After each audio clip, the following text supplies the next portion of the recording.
Hey, what's up? What's up, Yo, Scott? How you doing? hello. Hey, what's up, everybody? Thanks for joining us again. I got a new angle. I'm messing with it. But anyways, got a new podcast episode. Gonna see my friends. I'm here with Scott Taylor, and this week we're gonna be doing Empire Records. Yeah, just in time for This Rex Manning Day. Rex Manning Day. Say no more, Mon Amour. Couple days Holy away. crap! Yeah, I know, huh? That's just like I was telling Scott before we got on the air here. This I have a love-hate relationship with this movie, because when I first initially saw it, I did not like this movie at all. It's it's only in the last, I would say, maybe 15 years, 10 years, 15 years, that now I can watch it and enjoy it just because I'm older and whatever. It's just a fun movie, uh, and I took myself a little too seriously when I was younger, so yeah, I just had a what do you think about this movie, Scott? What does this take you when you watch it? It's right up my alley, right? Yeah. You've got multiple different characters, all with their own things going on. It's all Yeah, set yeah, within one day, so it's nice yeah. and concise. Everything Yeah. weaves together, and it's just fun. Logically, it doesn't make a lot of sense. Yeah. There's Yeah, one yeah, through line kind of through it, but it's just fun. And I didn't have as intensive feelings of it yeah. when I originally saw it as you did, apparently. I don't know who hurt you, but that's what we're here for. So sit down on the couch and we'll get started. Yeah, that's exactly. It was kind of well, it came out in 95 and I was just right in the middle. See, I was 21. So I was just young, dumb, and full of testosterone and whatever else you can think of. I was full of it. And when I saw this, I think I just saw it as a VHS. Well, before we get into that, when was the first time you saw it? I'm guessing it was probably like HBO. It Okay, was yeah, probably yeah. at some point Yeah. it got to HBO and Yeah. because it came out in 95, right? So Yeah. I would have been in high school at that time. I'm guessing I saw it on HBO. Yeah, I think I saw it VHS. I didn't see it in the theaters. And yeah, um my bitterness, my resentment, like I said, I just took myself way too seriously. But the thing I didn't like about it was that I felt like it was a corporate version of what teens and kids were doing. I kind of felt insulted when I watched it because I just thought this is like it just seemed like it was a pitch meeting, and it was like, "We need a movie about kids these days. We need something grungy. We need something punk rock. Let's go." And and this is my thinking then, was instead of let's get into Black Flag, and I just didn't buy into it. And but now, having said that, it's like I can appreciate that time in the 90s. It was the mid-90s, and that's what was going on. And I mean, I dressed like a lot of those people. I Hmm. worked at a record store, And you and might have gone so through the outfits of all of those people in different phases yes, of your yes, teens to 20s. yes, exactly, exactly. And it was always so I have to. I'm in the midst of this podcast, like I'm going to go from that to how I see it now, and I'm going to jump in because now I see now it's fun. It like I said, it's like a time capsule, and it's always just like no matter what I thought about it when I first saw it, like that it captures the '90s. I mean, the hairstyles, the fashion, the attitudes. It just captured the '90s. So that's why I like it now because I'm very nostalgic person, sometimes too much. So when I watch it now, it's just a trip back to '95. Yeah, yeah. Your thoughts? I One thing I noticed watching it now, Yeah, when I was younger, I'm sure I was probably focused on AJ and his love for her, and he couldn't say it and he couldn't describe it and he was afraid to tell her. And because yeah. that's me at my core, right? I was Really? raised by Phil Collins, as I like to say. And so as the guy that owned like 21 VHS copies of Say Anything, that's me and my Yeah, character trope yeah, right there. But yeah, watching it now afterwards, I sat there, and the next morning I was talking to my wife and I said, I think all of the non-white people were just not scheduled that day, right? Because yeah. I It's a sea of whiteness. uh, I think it kind of ties into when you were talking about it feels like a corporate movie, right? yeah, Like we want that one of each. I'm kind of doing that, and then they ran out of space. So that kind of ties into that, right? Like it feels yeah, very very whitewashed, yeah, which might be I enjoyed it, yeah, but being older now and noticing more things, that's something that I saw. yeah. Welcome to old guys pick apart movies. Logistically. I mean, when I start to watch this movie, I still feel that ping of like, God, this movie. But it's such a weird dichotomy that I have with this. It's just I love it because I watch it. It's so I don't have to be a part of that, so I can watch it from afar. I don't know if that makes any sense, but at the same time, it's something that I still become traumatized because I still feel that ping of like, oh, I know why I don't like this movie. No, I do like this movie. So there's always that battle. But to me, the naysayer in me is like, there's no scene in this movie that makes any sort of sense. But after doing a little bit of a deep dive on this, I realize it's because it's been cut. They cut out certain characters. It was supposed to be over 2 days, and now they just did it one day. So I understand now why there's so many like not continuity errors, but just things that just to me didn't really make sense. And I just kind of now I can just kind of like, well, it's just a movie, Hmm. whatever. But at the time, I just remember having issues with just like she loves Rex Manning, and so she finally gets him, and then she just chickens out. And why? Hmm. He's giving you what you want, and so that those are the kind of things to me that I just didn't understand. But we can talk about the things I do like, which is a lot too, Well, which is the soundtrack. oh yeah. Do you Yeah, feel like the going on to the soundtrack? You know how they will make in the '80s they would make a cartoon series yeah, just to sell action figures. right, right, And right. do you feel like this is kind of that type of situation where they made this movie and they're like, "Oh, we're gonna sell the gin blossoms." You know what I Yeah, mean? that was Like we're that gonna was sell part these of it. things. Well, that was part of it. They had a whoever A&M, whoever the Jim Blossoms label was. They took that label and they put music from that label, so they would cut down on the having to pay the rights and all that kind of stuff. So they picked the Jim Blossoms. They picked let's see what else was on there. Sponge or not? Was that Sponge? Is that there? Yeah, I think Sponge was on there. Yeah, Cranberries. Cranberries. So all these artists that were either on their roster or a subsidiary that they owned was on the soundtrack, and it's a pretty good soundtrack. I mean, every scene has a new song to it, it seems like. And that, it just makes for a really cool movie when you do that, just because there's always something going on in the background. And they have Evan Dando on there who does a cover of Big Star, I think.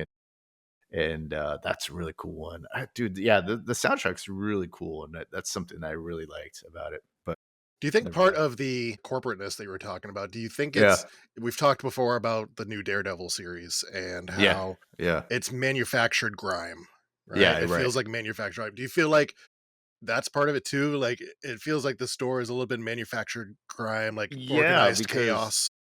it's like I think we were talking about it off camera, maybe pre-show or something, but it's like you have Anthony LaPaglia, and he's this, he has the shaggy hair and he has the rings, and he's the manager, but what is he? He's in his office the whole time, and then you have like the I forget her name, but the Robin Tunney character comes in. Deb? Yeah, Deb.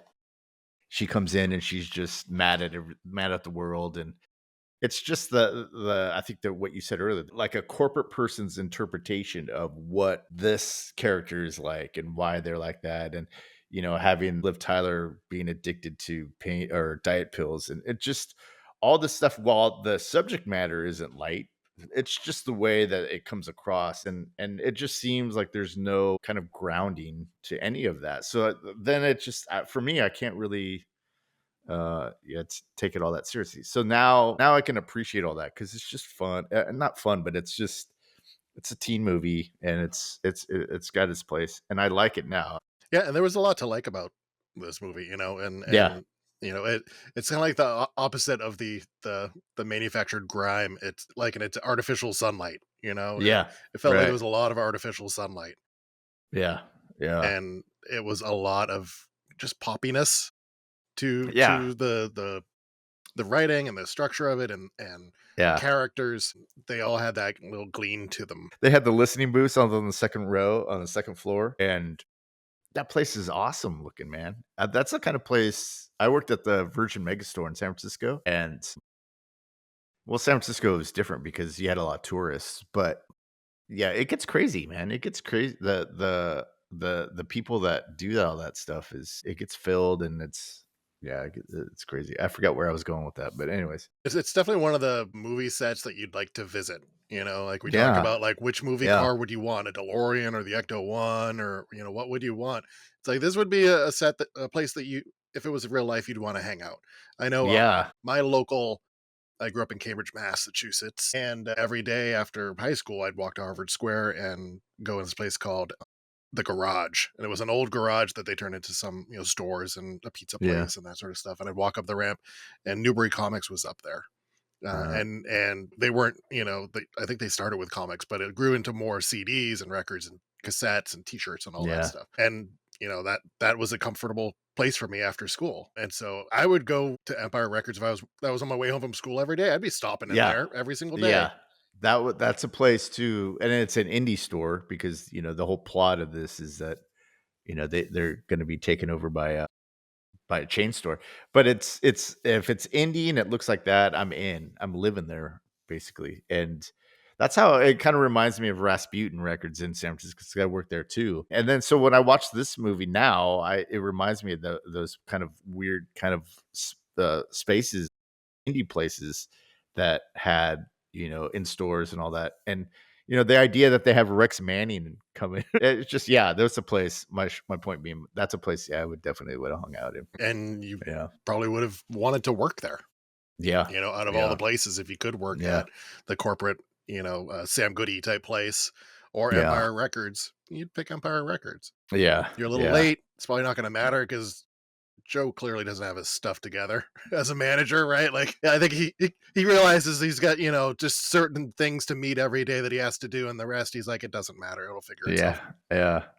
Lucas is the one that pisses me off the most because it's like, you steal 9 grand. I mean, this is kind of sets the whole movie off at the beginning.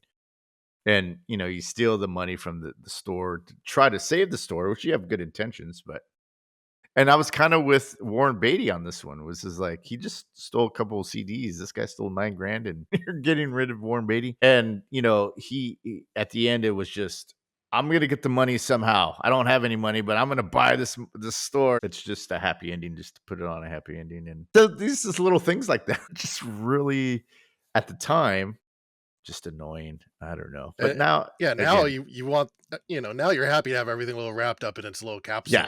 And exactly, there's enough angst out there in the world, and being an adult, just being an adult comes with its own yeah. stratosphere of angst. Exactly, and And I think so that's what I think that's why I can appreciate it. Go ahead, sorry. now you Yeah, can watch it, and it's this little capsulated, almost perfect world where it starts yeah, and it ends, yeah, and you're like, that's great. yeah, It's why people rewatch The Office, over and yes, over, or their favorite yeah, shows, because yeah, it's comforting. And this is one little capsule that is everything turns out pretty good. Nobody dies, everybody's pretty happy. The quote unquote good guys win, and then you turn it off and you fall asleep. yeah. I think, um, yeah, I just was a little full of myself back in '95, as you can tell. I'm willing to overlook those, and for some reason, I think it was just because I did work at a record store. I was in music, I was playing music, and it just seemed really trite and kind of condescending a little bit, just of like, you know, how dare they, you know, I felt like I was being called out, but instead instead of acknowledging that, I was like offended. Hmm. Just I don't know, I was full of shit back then. Some of the stuff that I think they did right, when they're actually talking about music, it felt Yeah, pretty earnest yeah, and yeah, honest. yeah, yeah, yeah, yeah. Which was good. When you was Eddie? Was that the guy with the long hair? With the what, the pizza guy or the Yeah, guy that? the pizza guy. That was Yeah, Eddie, right? Yeah. Chemo Wills. Whenever they had him talking, he was kinda like the voice of the Yeah, music fan. exactly.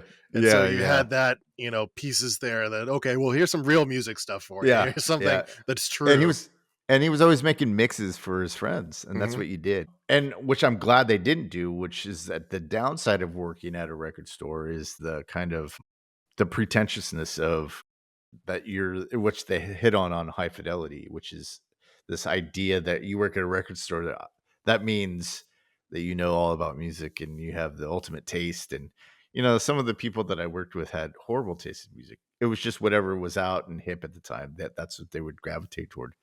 And I was just like, okay, that's cool, you can like whatever you like. But when you introduce kind of I tried to be at the toward the end of my retail music store career.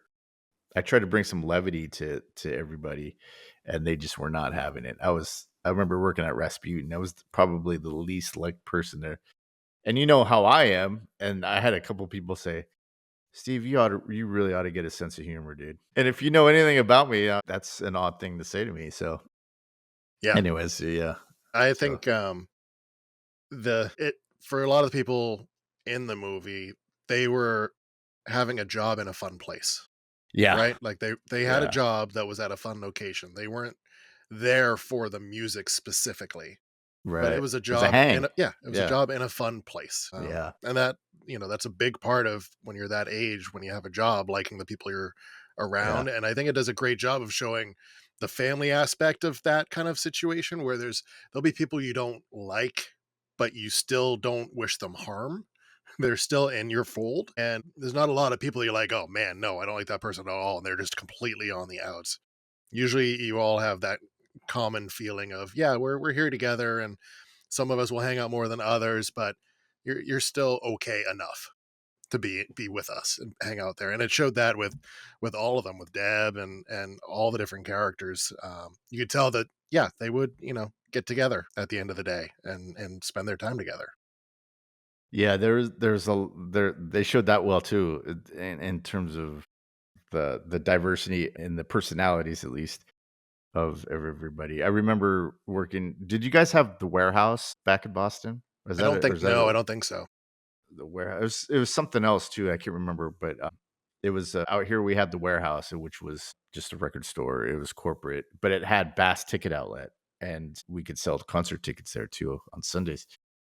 And that was my first job, my first retail, record store job, and I loved it. I mean, and you're right in the way that we mingled together, which we were all different types of people, but we were all kind of hanging out and selling music and talking about music and playing music on I think we had an 8 disc or 5 disc CD changer. And yeah, it was more of just like we can argue and bicker, but we still hung out together, and it was, yeah, it was fun. It's fun. Yeah, I agree with you on that. And when you're that age and you're in that type of job, your manager, you definitely want them as like a friend manager, which they portray well here. That they're not the manager isn't that much older than you, but has some level of grounding and responsibility inherent to them. And it feels like in this movie, Joe is like that. Like he's gonna work with people. He's not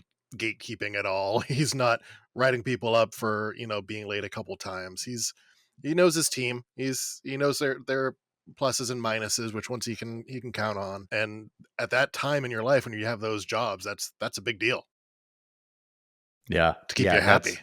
that's and that was kind of, yeah, my experience too was kind of like that. I was, like, always at 10 personality-wise, and I didn't know it, but it would grate on people, and so they would complain about me, and I had no idea why they would complain about me. I'm a nice guy, I make everybody laugh, but the I'm a manager people was person. but the manager would always be like, "Steve, you gotta chill out, dude, just chill out, you're cool." But I would be like, "Chill out, I'm the most chillest person ever," and I wasn't. But There were a couple levels below you apparently. right, right, exactly. And that was like you were saying, it was the manager that was kind of he was the fun guy. He related to everybody, but then when he needed to put his foot down, it was like he could, and Yeah, oh man, I had such good managers too. I wonder what they're doing now. One thing I do like about the movie, and we kind of talked about how it's supposed to be 2 days, and so they crammed a lot of stuff in, but I kind of like that they didn't go into any backstories. That you Mm. jump in and you're still able to tell what's going on, and it still feels authentic without having to do the expository, oh, well, my cousin, he told me this type of situation that you get in a lot of movies when it's a short period of time. So I you can tell, Joe has the conversation with AJ. Like AJ goes to Joe to say, "I'm going to tell her I love her." And you can kind of tell that Joe's heard this before from him, and he's just walking and just like, yep, okay, yep. And by the sense that AJ's just pushing that time back and back and back, he's like, "Yep, this," and then it's going to be Tuesday, and then it's going to be a week from Friday, and it's happened before. And then you also have one of my favorite scenes is when he's talking to Deb and she's in the listening booth. It brings it down to a more serious spot, but you can feel the relationship there. You can feel some realness with the way it was written in the interaction there, where it's two people that are on the same wavelength with each other, but don't have to say everything. There wasn't a lot stated out loud in that scene, but there was a lot implied and understood on both of their parts. Yeah, that was a good scene, and that was one of the maybe few scenes that I can actually enjoy. I mean, I think it needs a little more things like that. Again, not too deep, and like you were saying, I don't want like a whole backstory or a whole reason. I still don't really understand why. Is it because she just doesn't know her parents? I still don't Yeah, really or know what why happened with she's. Coyote Shivers the night before, or because Yeah, it seems like they were dating. yeah. You have that, and I guess it's good that it's peppered in the way it is because then it would just be a whole new movie. I don't know what I'm saying. Yeah, exactly. Now, with a Yeah. name like Coyote Shivers, don't you feel like you're obligated to know about them? Like you're supposed to. I feel like I should know more about Coyote Shivers than I currently do, I than I thought that ever was a have. I thought that was a band. Yeah, I thought that was the name of his band, and I was like, "Oh, that's a cool sounding name, whatever." And it's actually oh, it's him. just his. It's him. I feel, with a name like that, it's like, yeah, that demands attention. Like I feel like I should know. Like, Coyote Shivers should be like it common with Kardashian. It Yeah, should be. yeah. You know the name, you know the person. There's there was something I read that he has like a first name of like Edward or something, and his nickname is Coyote. But I can't. I was trying to look for it this morning, and yeah, I did. But apparently he's Liv Tyler's stepfather, and Oh, that it's Francis. His first name is Francis. Francis. Yeah, there we go. So, yeah, he looks like a an actual musician, like, around that time. He has the painted black hair and, the wristbands, the sleeveless attire. Yeah, I was telling my wife that we were watching this, and she was like, "Oh, that's a good movie," and she was like, "Oh, Ethan Embry was just Oh, yeah. so cute," Yeah. and I was like, Yep. "Really? Like I pictured you more of a an AJ person." She's like, "You thought I was an AJ person?" She's like, "No, Ethan Embry was fun, and with his Yeah. just his t-shirt and his hair, it was just cute and free He had the spirited, choker. Yeah, he had the and he was choker. funny." That was the thing for me was, again, at the time, that it was just so I don't know what the word is, tropey, I guess. I don't know, but it was just like he puts on the punk rock music. He doesn't look punk rock. That was my least favorite character in this whole thing. And but again, was he in the that first band that he plays when he presses the button, he looks right and the camera starts singing? Is that supposed to be his band? Think so, Oh, okay. because I think he said he was thinking about starting a band called Mark. Okay. Because I don't know what band that is. I tried to what do you do with your phone? ShamWow, Shazam, Shazam. I Shibuya tried to Roll Call. Shazam that. Yeah, I tried to do the Shazam on that, and it didn't come up with anything. And I That sounds so looking f- old man. I tried to do the Shazam. I think the tried to kid would just Shaz. go, I Shazammed it. I tried to try the Shazam? Well, we're gonna put this video up on the whole YouTube anyway. Go So, play with the Nintendo. well, nothing came up, and I couldn't find the name of the song. So I figured, oh, maybe it's supposed to be his band, but I don't know. Do you I know the name of the band? no. No. Okay. But up until this viewing, and I hadn't seen it in a long time. So maybe I would have picked up on it sooner. But I when the guy's making the brownies and he goes extra sugar, I literally thought it was just sugar. I thought it was just, oh, he's all hyped up on sugar, and I'm like, well, it's probably pot. Wait, so the brownies that Liv Tyler makes? No, no, that so she makes cupcakes. She brings them in during the day, Cupcakes. and Okay. Yeah, yeah. at one point, what's his name? Eddie Chemo Yeah. Wills. Okay. He goes, "Hey man, I made you some brownies. They're my special ones. So you know what that means? Extra sugar." And then when he's eating them, he's watching Guar, and he's getting all like hyped up, kind of Yeah. like Beavis, right? And so I'm like, do they mean sugar? Do they mean he's like getting hyped up on sugar? Like, is that really what it is? They're keeping that, or is it code word for pot? Oh, yeah, okay. That's okay, so my bitterness has blinded me to a lot of these plot points because I always thought he was so enamored with wanting to be in a band that he was just imagining, "Oh, wow. Okay. Good insight, Scott." Fear is the path to the dark side, Steve. Fear leads to anger. Anger leads to hate. Hate leads to suffering. Crazy, crazy. And let me just give you a little bit of this thing here, some facts here. It was they had a $10 million budget, and it only returned 300,000, a little over $300,000. Um, and that's crazy to me. It solidifies my thesis that this was a corporate thing at the time. That this was a corporate thing that was kind of manufactured by some studio heads. And if you read the Wikipedia, which I'm sure you probably have up, like it was basically some dude who wrote it who worked at a Tower Records, which I could gives it legitimacy in my book, you know. But then you can tell that they just kind of they bought it from him from like for like thousand. He gets another 250 if it gets made. Plus, he gets points on the back end. So the writer made out pretty well. But you could tell that there was just so many cooks in the kitchen to try and get this thing made that I think it kind of lost the sauce. Yeah, But it only had a 2 week run on very few screens, yeah, yeah, like 89 screens or something like something that. like that. Yeah, And it was supposed to be they wanted to do it nationwide, but they didn't even have a premiere. They didn't have any kind of press for it. So, you know, I don't know. And Toby Maguire was supposed to be in the movie and ended up going into rehab for some drinking problems, which I'm glad he kind of tackled. But oh, man, yeah. yeah, I saw an interview with the actor that played AJ, and he was saying he's like the production of this movie would never happen again. Like it was just in such a unique state. They had, I think, I don't remember if he said 3 months or 3 weeks of rehearsals. Where do they have rehearsals anymore, right? Other than if it's fight yeah, scenes, right? A movie like this would right, not have right, rehearsals. It's just people talking. And they had like 3 weeks rehearsals, 3 months to record the movie. And they were all living on the beach. They all had like beach houses, like, would walk down to each other's place, yeah, hang out in the morning, hang out at night. And they were just a wow. young group of mostly unknowns, Yeah. or That's unproven, I should say, versus unknown.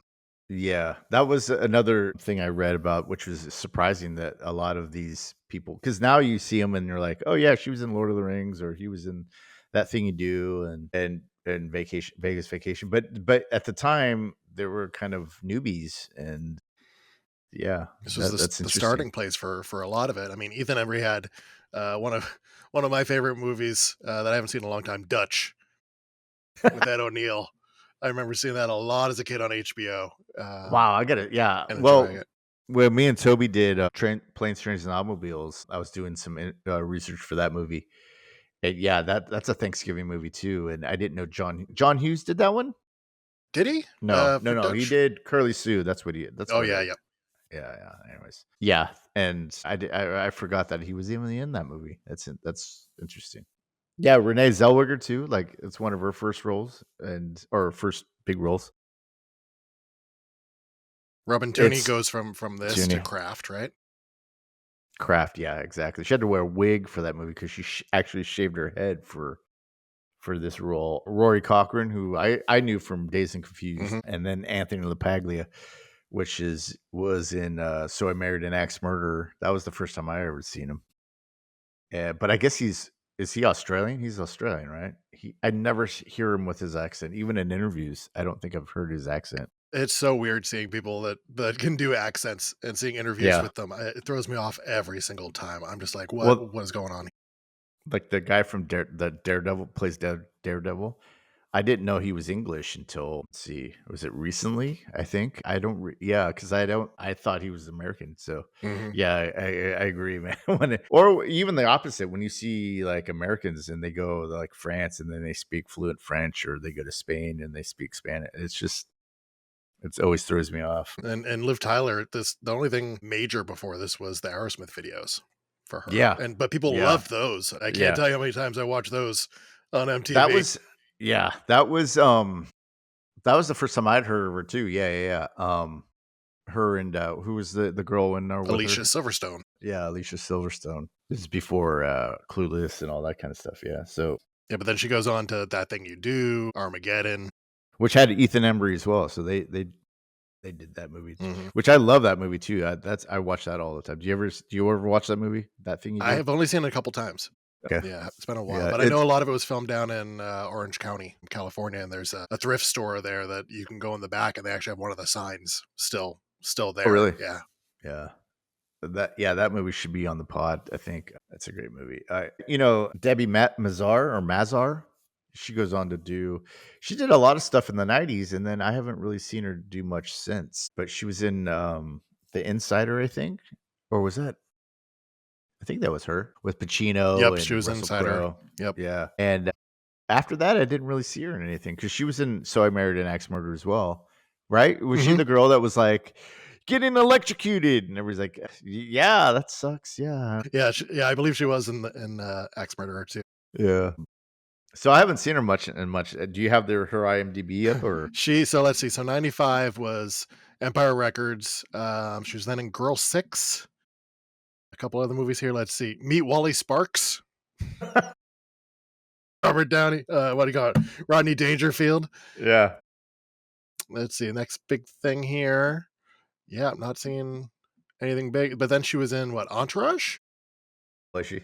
I think she was in Nice. Entourage. Oh, Entourage. Yep, she was in Entourage. So Okay. there you go. Yeah. Yeah. She was always good. I always liked her and stuff. It did feel a little sudden because it felt like she met Joe when she walked in. Because it felt like they were shaking hands. It wasn't like, "Oh, hey, good to see you again." It was Yeah. more like, "Nice to meet you." And then Yeah. she goes in and she tells him that she's quitting. Like, and then she comes back for a date. And Yeah. it's like, wait, what? Well, how did this? You've never met each other, and now you're just your best friends, and you're telling him you could have just left. Yeah. Yeah. And that was that yeah, exactly. And that plays that's exactly how I feel about the Liv Tyler fawning over, Rex Manning. It was like, "Oh, she's gonna really do it." And then she gets embarrassed and whatever she says and runs up on the roof. I was thinking, "This is all you ever wanted. What?" I As long as just I've known you, you've wanted to lose your virginity to Rex Manning. Yeah, I'm talking about the exactly. character, not you, Steve. It's the first thing you hear about her character, Uh-huh. and you're like, okay, great. This must be the driving force of this character, and then poof, nope, it doesn't happen. And she's like, "I'm humiliated," and I'm like, "What? He was trying to eat his lunch." I don't I mean, yeah, so, that and I guess if we were gonna nitpick the thing, those 2 things, the one that you brought up, but also the whole Lucas thing. I mean, I was waiting for him to, like, really beat his ass and not just give him not slap him around like he did, but and call the police and all that. It's just a ridiculous to me, it's a ridiculous premise, and then the whole go to Atlantic City, and he reaches over and does the thing Pulls and the slot wins. machine. Yeah, and wins for her, and he's just walking. Because at that point, I was thinking he's gonna win all this money and then not even give it to the record store, and then he blows it. And I'm like, why? Why set it up like that? Why not just? It's hard enough to gamble. It's such a gamble anyways, like, why build it up that much just have him lose the first one, you know? Or Hmm. maybe have him win the first one and then, like, you had it. I mean, I could do this through the whole movie because, again, to me, there's a lot of scenes that just the logic is just like, "Huh?" Yeah, So, I know. I said that I like that they don't do that expository stuff and show you the backstory stuff, but Some of it is a little forced. Like he's explaining, you're like, why isn't Forced, Joe yeah. beating him up over this? Why isn't Joe calling the cops instantly? Like if you, even if it was just your employee and a friendly employee situation, you'd be calling the cops, you'd be figuring something else out. But then he goes into his mother, and how Joe found him. It's like, did he find him in an alley and just pick him up like a dog in a cardboard box? Or, how did this happen? Was he, big brother, big sister? Was he friend of the family? Like, what happened? Did he foster? Well, there has to be some sort of boundaries regardless. I mean, I get when he says, "You can talk to me. You can come and talk to me if are you in trouble? Come and talk to me." Like, I get that, but, you probably that's something you say to him when he's in handcuffs? And, it's just like you said, it's, yeah, it's forced. That's a good word for it because I felt like a lot of the stuff was just forced and just little things like the shoplifting scene it was just silly. I mean, he would have just outran Lucas, Yeah. but he just does it. It's just silly, and that was kind of the thing that took me out of the. There's so many things that just take me out of the movie, and at the time, see, I always have to. Mhm. I have to have this discredit like myself because I was just full of myself. But and that was one of the issues that I had with this movie was Mhm. just a Yeah. lot of that stuff. Go ahead. She did. Where she gets on the when he's chasing the shoplifter and she gets on the mic and then outside and, "Hey, if you look to your left," and it's like, "Okay, this is They not." have a very liberal policy on the overhead speaker use at Empire Records. There's no code to press to get through. Yeah, You hit a yeah. button and it puts you through. You can put through your boss playing drums to AC/DC. While Rex Manning is signing autographs, I'm Yeah. like, they're having an in-store right now. What are you doing?" What kind of manager are you? Holy shit. Where's my Yeah, go ahead. Go ahead. My one thing my wife hates about movies is she will get completely taken out and just shut down if there's like a animated mid sequence to something. Like a dream sequence type thing takes her completely out of it. She's like, I'm done. And I feel like the theft scene there is kind of like it might as well have been animated. So she didn't like One Crazy Summer then at all? No, no, she Anchorman. Even when we watched it, with him and when they're on the unicorns and stuff, anything like that just takes her out of it completely. And this might as Even if well have it been like that. Yeah. Yeah, it's true. Yeah, I could see that because again, it just plays into this idea of how irreverent teens are and their ways of doing things, and it was just like, "Ah, geez," Yeah, it's can Lucas teleport? Is that like does he have Yeah, special exactly. powers? Is he of the X-Men? It's like, he's chasing and all of a sudden, Yeah, like he's just sitting in a I would never think to just sit in someone else's convertible with the roof off. Would you ever do that? I'd be so anxious. And I've never opened the door into someone running. I feel like I was trained for that as a kid. Like you see it so much on it's like quicksand. You think you're going to run into it a lot and you think at some point I'm going to have to open a door and knock someone out, so I better be ready. well, that's again going back. I don't know if we talked about this on an earlier podcast, but things that you can't do now, which is you can't chase shoplifters. You can't take them and put them in your office in the back anymore, which we used to do because that's they could sue you for false imprisonment now, and you can't take the pictures anymore. Which I've only seen that happen once. So yeah, you can't do all that stuff anymore. And Rex Manning's all posing with him. He's all Yeah. Yeah. Multiple photos, not like he just yeah, mistook them for a fan and, "Oh, okay, yeah. I'll take a photo with you." And I don't know what that bit was, why that was for. Oh, then, hey, try that. Get in there and try. Like, let's just say he wants to do a photo shoot. Yeah, that's a great idea. Do it. Yeah. Oh, this came out great. It's Mhm. like, yeah, I don't know. Yeah. Again, that's my former issue. Now you can see you're like, "Oh, this is fun." Yeah. I mean, that's That's a how I funny watch it premise. now. Great. Yeah. Yeah.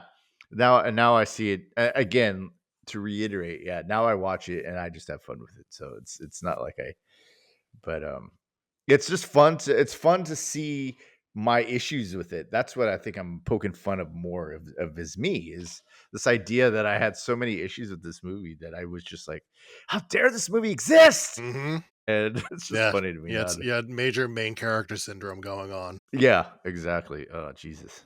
Hell yeah. So with Rex Manning Day coming up, and people celebrating it after the movie, after years and years of VHS and HBO showings and all of Mhm. that, we got to talk about Rex Manning Yes. as a Yeah. character. I think it was a great juxtaposition of all the people there. That it's like here was this child star who now has albums out. Yeah. Feels very Tom Jones-ish singer coming in that they clearly mock, but now they have to kind of tolerate and put in their store for the day. The whole, juxtaposition, I always thought that they liked it, and that was the big hit of the day, so I was like, "How is this even mixing?" I just didn't understand it, but now, yeah, like you said, now I can see it and be like, "Oh, yeah, they don't like him." And he kinda does portray that character as somebody, because you look at his fan base who comes as just women and, like, old women and I don't wanna be offensive, elderly, I guess, I don't know, but it's just older women and I think that's it, and it's just like, there's no, or is there a teeny bopper? I don't know. There's Anyways, a girl that comes in, she's like, he's Denise, and he's that's like, "I right. love that name." She goes, "That's my mom's. I don't even know who you are." And there's so many digs at him sitting, and you can only imagine if you're in that situation, getting those types of things and trying not to let them hurt you. Like "You were my favorite singer in high school," and he goes, "Well, who's your favorite singer now?" So, you know, So you are still. it's such a good line, it you can imagine, because going to a lot of conventions and stuff, you can imagine people sitting there hearing kind of complissults, I call them. Like, I went to give blood once, That's a and good word. yeah, and the person, I was giving blood, and they asked my weight, and I told them the weight, and they go, "You hide it well." And I was like, "Thank you." I mean, I appreciate that you think I'm less weight than I am, but you're kind of saying that I'm heavier than I should be. And so it Yeah. feels like you get a lot of those complissults as sitting at a booth like that, either a convention or a record store here, hearing from people. And one of the things that one of the scenes they didn't put in the movie was a scene with I'm gonna call him Coyote because it's just such a cool name. A Coyote and Rex is out back, and Coyote's just got his guitar, and they start talking and about the guitar. He's like, "Oh, this is my so and so," and Rex is like, That's really cool." He goes, "The last uh, three albums I've done, they wouldn't even let me play my own music." Mm, And Coyote goes, "I'd never let that happen to me." And Rex goes, "We'll see about that." And it yeah. it tied it all together for me. It felt like it was a really good just wrapping up of Rex's character. That was it's like, yeah, I was you before. And that's kind of what you're talking about now, seeing the movie now and thinking about what you thought of it when you were younger. And it's you Yeah. always look at things differently. You look at Rex as that's that old dude that, has sold out and washed up and I'm that's that type of thing. And then you get older and you're like, I can understand his premise. I can understand where he came from. Well, they should have left that in the movie. Like, what you were saying about the characters and how you appreciate that there's not a lot of deep backstory with each of them. But that's awesome because it doesn't do that with that character, but that line, it gives that character, it gives him a little bit of humanity. It gives Hmm. him a little bit of humanness and relatability, because it just, that line kind of just, it encapsulates kind of probably a lot of musicians now, of like, when because I look at, again, Pearl Jam, when their first couple albums, they were just balls to the wall, and everything, it's just so, every performance is just so visceral, and it was just very angsty. And now they're playing music, and it's like, and I'm going over this list, so I'm listening, re-listening to a lot of their albums, and it's something that I think every musician goes by. There's just like, oh yeah, when I first got in here, I was this, and nah, nah, nah, nah. And it just gives them a little bit of humanity. They should have left that in. They should have left that in. Yeah, it adds that humanity to him, and it gives you the man. Maybe if we shouldn't be making fun of him. Before, it's like he's Right. just doing Yeah. things to make fun of. Like Yeah. he's got this Exactly. flashy outfit and his poofy hair. He doesn't like the chair he's sitting in, and you're like, this guy's just a prima donna. And then that deleted scene shows you that he wasn't always like that. Like he's kind of Yeah. a result of the environment, the corporate Right. environment of everything. And And he was more of yeah. the music town type of performer. Yeah. But at Yeah. some point, he might have been more Empire Records. Right. Exactly. Yeah, that's what I was just about to say. It's like, at some point he was probably started out like writing songs and being like, I'm gonna be, and he probably had that. I want to be, my own music and play and sing. And he probably had that for a while, but then he saw kind of this way of what he thought maybe eternal recognition and eternal, the spotlight. And he may have gotten that, but then he looks back and what he lost along the way is just like it's a good movie thing. I don't know. I haven't seen much of that lately. So anyways, yeah, they should have left that in. That's a great. I didn't see that. I have to look that up now. Yeah, it was the one deleted scene. Like you said, I think there's a fan, they call it the fan version on a DVD Yeah. somewhere. Yeah. That's a little longer, a little more Well, involved. they released it in 2003 or 2002 or 2003. I guess no one really bought it. I don't know what happened, but it wasn't really popular. So they in 15 they re-released it with the original theatrical version. But they have that one as a supplement to. That's what I've read, so I don't really know, but um yeah, it's on YouTube too. You can see it, or at least I found it on YouTube. So Yeah.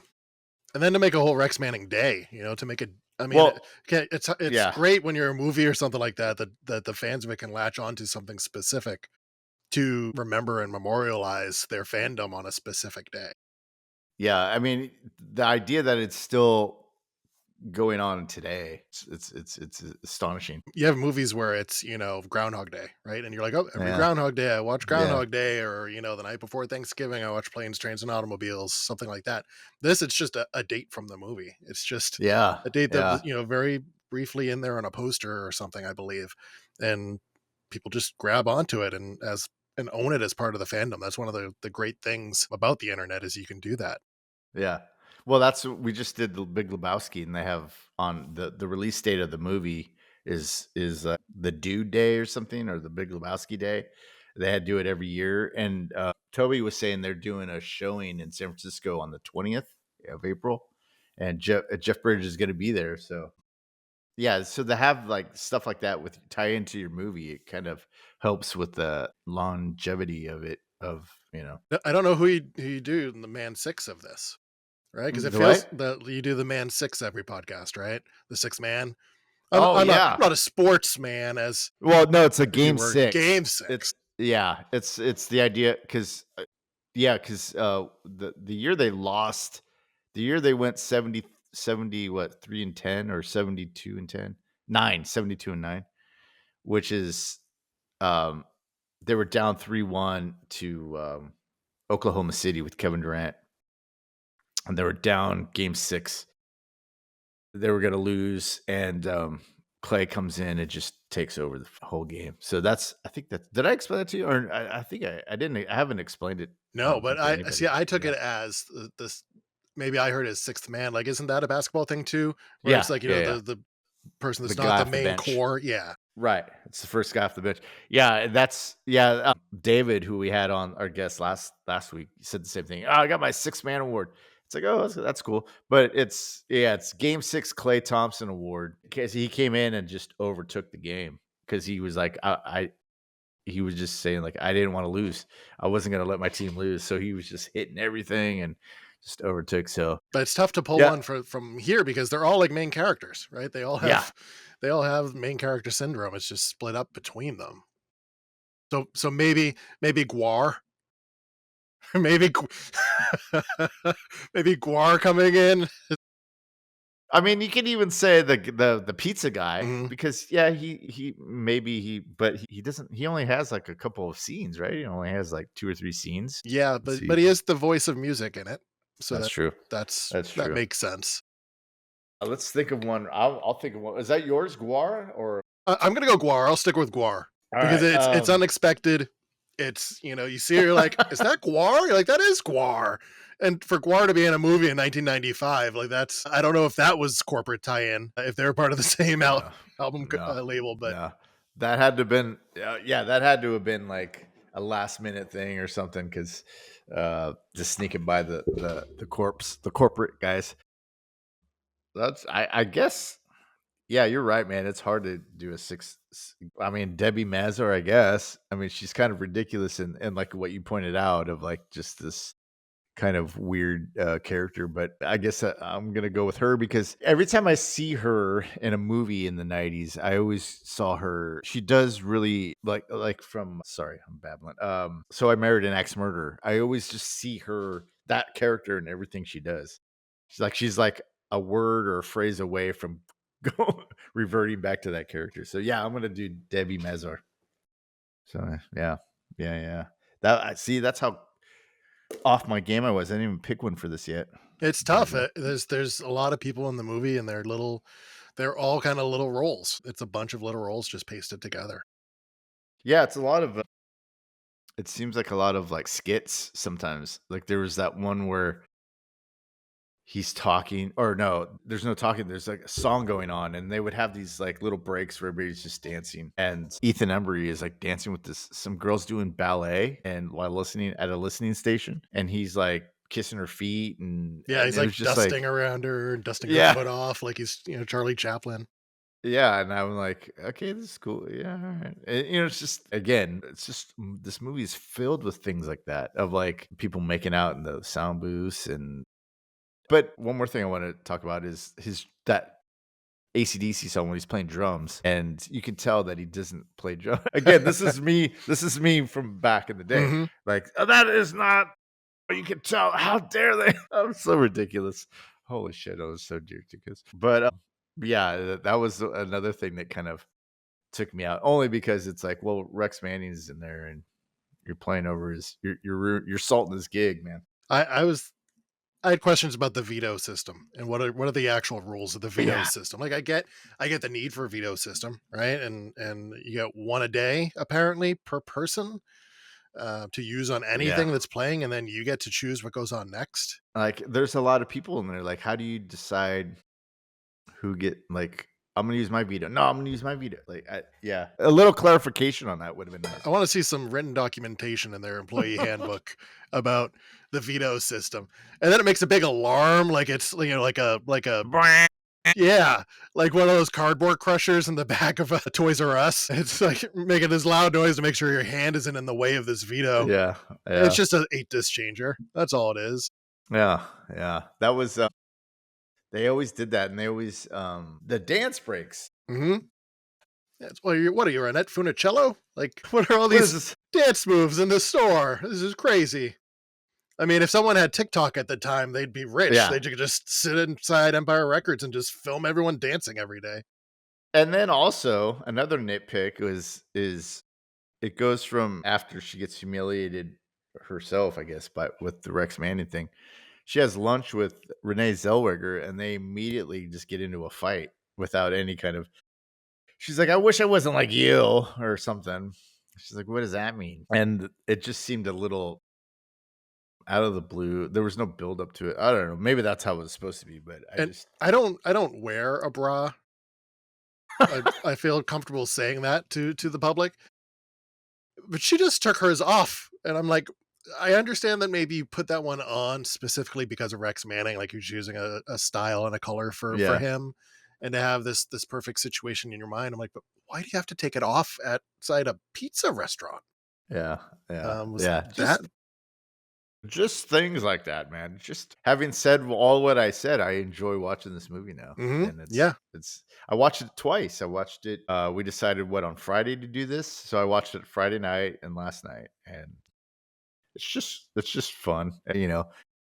We got to do Hackers. Have you ever seen that movie? Did you ever It's seen the been a movie long Hackers? time, so I'd be interested in seeing it again for sure. I would love to do that and get Toby on this as well, but like have you do Hackers because I don't think Toby. Maybe he has seen it, but I don't know if he because a lot of these movies that we do, Toby's never really seen. We did this movie called Silver Bullet. I'm getting off track here a little bit, but I'll come back. We watched this movie called Silver Bullet, and he hadn't seen it before. I've seen it so much now that it's just interesting to see that reaction. So I would love to see you see Hackers and then give like an honest opinion about Mhm. it because that'd be sweet. I do think there's one thing we should add to your movie reviews. We should add certain qualifying criteria that we review for each movie, and one of those I think is, was there easy unnecessary access to a rooftop? because I feel like it in a lot of movies it happens where people end up on a rooftop, right? And how easy is it to get on said rooftop? In this, there's a lot of it's clearly not the door's labeled. Come on in, come up to the rooftop, come have your lunch up here. There's a bench. There's no railings, so Yeah, don't tell yeah, OSHA we're letting you up here. But yeah, please yeah, come up, exactly. enjoy our sign up here. May or may not be working, but come on up and Well, take some time off. they have, at the end, they have that concert, which is, another thing, but we'll get into that later. But they have this concert and they're on this, what is it, the mezzanine or something? I don't know what you call that, but it was like it's like that little shelf between the roof and the front door. And I'm thinking, geez, that thing's gonna Yeah. fall with all that equipment on there. Jesus Christ. Hmm. But yeah, that was what did you think about that scene? It's I was thinking of the Muppets and how it's like we have to put on a show, and whatever that's like the solution to something. I think of the Muppets. I think of Breaking 2 Electric Boogaloo Mm, because that was the whole premise of that whole movie was we gotta put on a show and to save, the dance center or mhm. whatever it was, the community center. Yeah, that's he gets on the TVs. What does he say? Something about Damn the the man, Empire? save the empire. Damn the man, Probably the save the most Empire. quotable thing from the movie. Yeah, yeah, yeah. So that was kind of like, yeah, just with Renee Zellweger singing that song, I was just like, oh man. Actually, when I first did see this, I was all about Renee Zellweger in this movie. Just the way what she wore and her attitude. That's who I hung with. The type of people, not just girls, but guys too, who were like, because I just spent my days going to bar, working, and then going home, and then going to the bars and trying to pick up chicks. That was just my life in my early 20s. So, uh, Zellweger, she reminded me of a lot of girls that I met. Yeah, and at that whole scene talking about the corporate aspect of it, it's like everybody came in their groups. Everybody arrived in their groups. The stoners arrived in their vans, and the At cheerleaders, midnight. yeah, and the cheerleaders arrived in their jeep with the cover, top off, and everybody arrived as their groups and Yeah, danced yeah, out to Sugar High, which is a bopper. It's a it bopper. is. I It I is. dig it. It's a crowd pleaser. Yeah, I Hmm. loved it. And the whole culmination too of Renee Zellweger's whole thing of like, "Oh, I want to try out for a band," and that was the thing. Actually, that was the thing too when she's calling out Liv Tyler and her diet pills. Was like this whole thing of I think it was a scene before, or maybe, but it was like a throwaway line. I want to try out for a band and sing, but I don't know. And you hear it, and you're just kind of like, okay, it's like a throwaway line. And then it kind of comes to fruition at the end there when she's like, and it just sounds good too. Yeah. So Yeah, you've got a lot of tied together pieces there with her singing and AJ yeah, and Liv yeah, Tyler on top of the yeah, building. yeah, yeah. You get to tie up those. That's great, dude. Holy shit. Okay, cool. Yeah. So what do you want to wrap it up? What are your final thoughts on this movie? Yeah, it's I don't know how I would enjoy it if I went into it new today, right? Like there's no way Yeah. for me to tell that. I think a lot of it is nostalgia and not necessarily nostalgia for the movie, but for the time period. Yeah, The exactly. movie itself, the acting's good, it's fun, but it is a good snapshot of a lot of the stuff at that time, that I was into, the movies, the vibe of where I would have wanted to hang out, where I would have wanted to Yeah. be. So looking back at it like a time capsule like that, it's great. Does it have plot holes? Yes. Is there some stuff that could be explained a little better? Yes. But acting wise, it's great. If you go along with it for just the fun ride of it, you're gonna have a good time.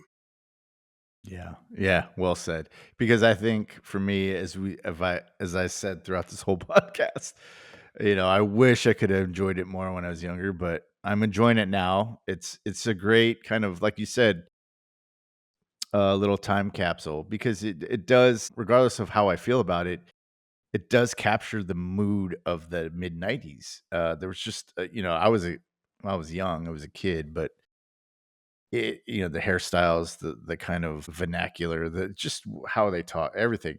It was the '90s, and it was a good time. Good time. So, all right. Well, with that, thanks everybody that's listening. Thank you everybody that was watching. We're gonna come back next week and and have another pod. But thanks for coming and join us, and we'll see you again next week. Thanks, Scott. Yeah, like, comment, and subscribe, and put down in the comments if you were going to be a character in Empire Records, who would you be? Yeah, exactly. Or your favorite scenes, or your favorite lines, or what you thought about the movie. I want to hear it. I want to hear it. Anyways, thank you, everybody. We'll see you Bye. again. Bye.